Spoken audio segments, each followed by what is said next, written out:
নমস্কার সকল বন্ধুরা, কেমন আছো? আশা করছি সকলে ভালো আছো।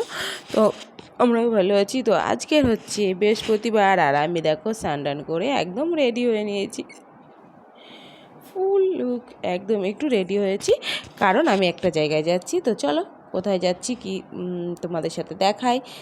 তা তোমরা চলো, যেতে যেতে তোমাদের সাথে কথা হবে। আর আমরা এখন বেরোই একদম। আর আমার লোকটা কেমন লাগছে তোমরা একটু কমেন্টসে জানিও। একদম সাধারণভাবে আমি সেজেছি, এত গরম পড়ছে তাই বেশি সাজাগুজের কোনো প্রয়োজনই মনে করি না।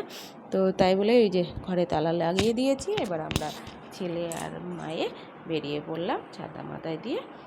এবার যাবো টুকটুকি করে রেল স্টেশন পার হয়ে চলে এসেছি রেলপথে। তো রানাঘাটে এপারে এসে গেছি। তো এসে এখন মিষ্টির দোকানে একটু কাঁচা সন্দেশ নিয়ে নিলাম। নেওয়ার পরে চলে এসেছি সেই যেখানে আমি আসবো বললাম তোমাদের সাথে, যে রেডি হলাম তার জন্য সেই জায়গায় চলে এসেছি। তো দেখো পুজোটা কেমন হচ্ছে তারপরে বলছি।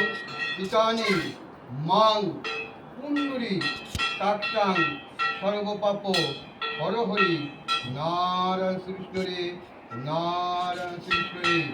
হে কৃষ্ণ করুণা সিন্ধু দীনবন্ধু জগৎপতি গোপেশ গোপেকান্ত রাধাকান্ত নমস্তে।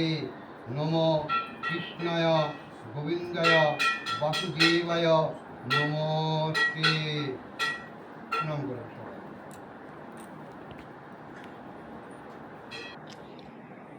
বেশ, ওইদিকে পুজোটা হয়ে গেছে। তো এখানে ছোট অল্প জায়গার মধ্যে, সেই জন্য তখন আমি দেখাতে পারি না পুরোটা। তো পুজো হয়ে যাওয়ার পর ব্রাহ্মণ বাড়ি বেরিয়ে যাওয়ার পরে আমি এটা দেখাচ্ছি তোমাদের সাথে। দেখো তো কেমন লাগছে। আর এই হচ্ছে এই পুজোর বাড়িটা হচ্ছে আজকে হচ্ছে এখানে নারায়ণ পুজো, আর এটা হচ্ছে আমার মাসি শাশুড়ি বাড়ি। তো পুজো সব কমপ্লিট, আর আমরা একটু প্রসাদ খেয়ে নিচ্ছি। চলো টাটা।